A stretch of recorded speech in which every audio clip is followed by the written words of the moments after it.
In the name of the Father, the Son, and the Holy Spirit. Amen.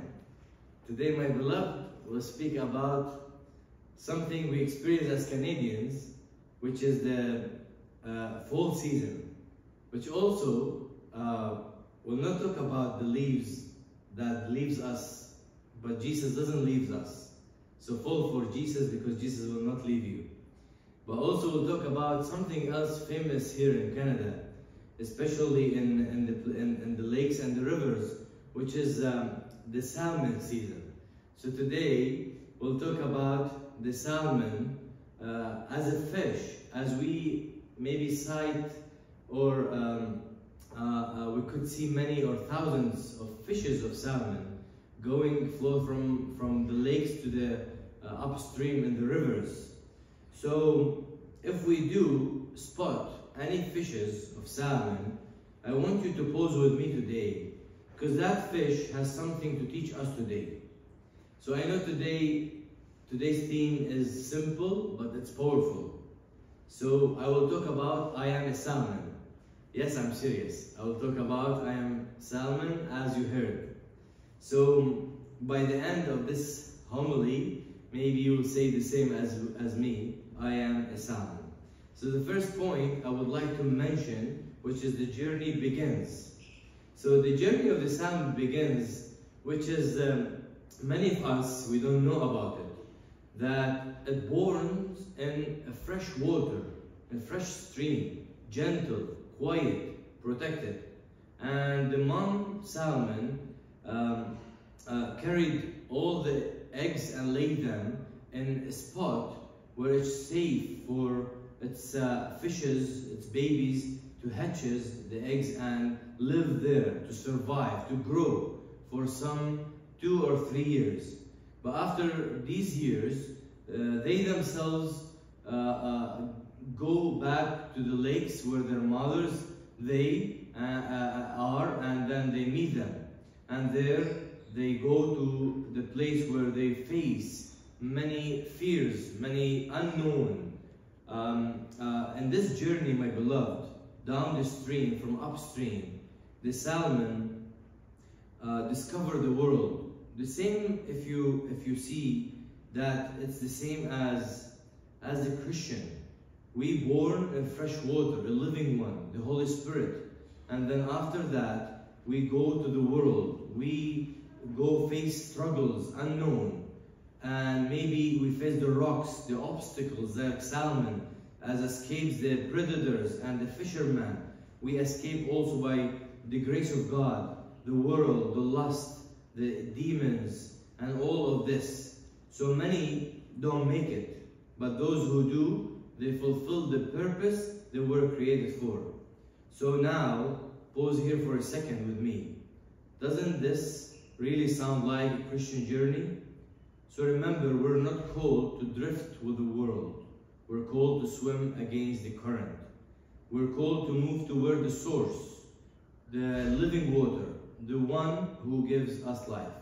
Remember, our Lord Christ said in John 16:33, "In this world you will have trouble, but take heart, I have overcome the world." The salmon could have stayed in the sea, in the lake, but would never fulfill its purpose ever. It would never bring life to others. It would never return home. We live in a world that's flowing in one direction, toward convenience, toward comfort, toward self. But our Lord Christ calls us to swim the other way, towards truth, towards holiness, towards love. So the current says, do whatever you want. But Christ, our Lord, says, follow me and bear your cross. The current says, take care of yourself. Christ, our Lord, says, love one another. The current says, go with the flow. Christ, our Lord, says, pick up your cross. So being a salmon, being a Christian, means standing out. Second thing, after knowing our purpose, so there is a cost for this purpose. So the salmon knows that its journey from the lake to up the stream above the rivers, it's exhausting journey. It's not an easy one. They know what they're doing. They're doing it for having a spot for their eggs. What does that do? They have digging a hole with their tails. They clear the stones, creating a small, safe nest. It protects the eggs from being eaten, because the cousin of the salmon comes after a few weeks and eat the eggs of the cousin of the salmon, which is trout. And then it fends with the water gently to give oxygen to the eggs, that they could survive after the mom dies. And after that, it rests. So sometimes, even when it dies, it's giving a thought for us, for next generation. So what we do in the liturgy, what we do in every celebration liturgy, we remember from the beginning, from the creation, light by light, and then we go from the fathers, from Adam, all the prophets, the saints, until we reach Christ, right? And we open the curtain. So we remember after that, the generation by generation, they kept the faith. We prayed the Nicene faith creed. But what after that? When Abuna comes back and opens the curtain in the end, comes with the body and blood, it looks like the Revelation, the book where Jesus comes back, where we are waiting. Jesus comes from heaven, Abuna holding the body and blood, and you are the saints who are waiting Christ for his second coming. So the same happens here today, my beloved. Are we thinking of the generations to come? Look at the salmon. The salmon dies to fulfill their purpose. They don't die. They don't say, I'm tired. I'm enough with this. I don't want to continue. No. They say, I lay myself for whom I love. Who reminds us of this? Christ on the cross. He swam against the stream, up the stream, against sin, against death, and they crucified him. And he laid his life for us. The same as the mom of the salmon does. Greater love has no one than this, to lay down one's life for one's friend. So my beloved, live with purpose even when it costs you. The salmon doesn't live for comfortable life. It lives for a mission, a vision.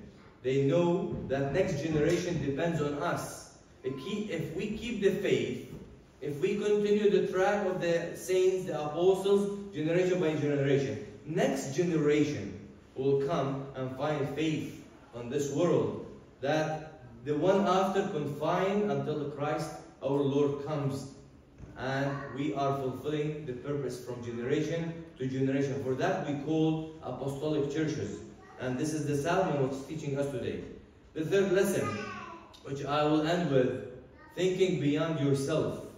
The salmon journey itself isn't about the fish itself. It's about the next generation. But today, this generation must be fruitful. When Christ our Lord came to the Jewish people, he told them, I gave you the laws, I gave you the books, but there is no fruits. So he gave it to another.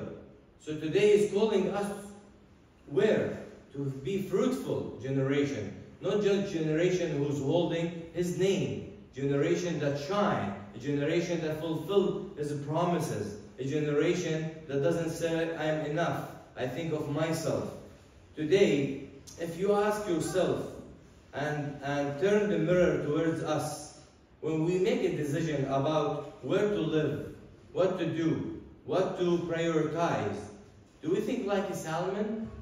Do we think today, if people searching for better opportunities, what they think? You tell me. What we think usually? We think about better jobs, right? Free education, free health, safer streets, right? All good things. We think about this when we move from place to place. But what about the spiritual environment? Are we looking for a church is really built on the rock, on faith? Are we looking for a place where we can breathe the oxygen of Christ? Will my family grow in faith where I will move? Is there a community that nourishes the soul, not just the body? So the salmon doesn't look for the easiest waters. It looks for the right waters, fresh waters, living waters. That's which is wisdom for me. That's which is the vision that the fathers told us about the type of fish that swims against the current, the stream, and being strong because it's against the stream. So let's reflect in the end of this sermon. So maybe as we walk today beside the river, maybe as we're hearing this for the first time from Abuna in this homily, ask yourself, what direction am I swimming in? What's the purpose of my journey now? Why I'm doing? Why I'm studying? Why I'm working? What I'm doing? What's the purpose of my journey totally? Am I building a safe spiritual environment for myself, for my family, and for those I love? Where is God calling me today? Do you hear from Abuna's words or the gospel words a call from God to preach, to reflect your life, where you study, with your friends, where you work, what God wants from you? Maybe, remember, it's in your faith. Maybe it's just easy in your relationships. So you can stand for truth even when it's not popular. We know this happens in schools and happens in universities. Even in work, we want to go with the flow because we're shy.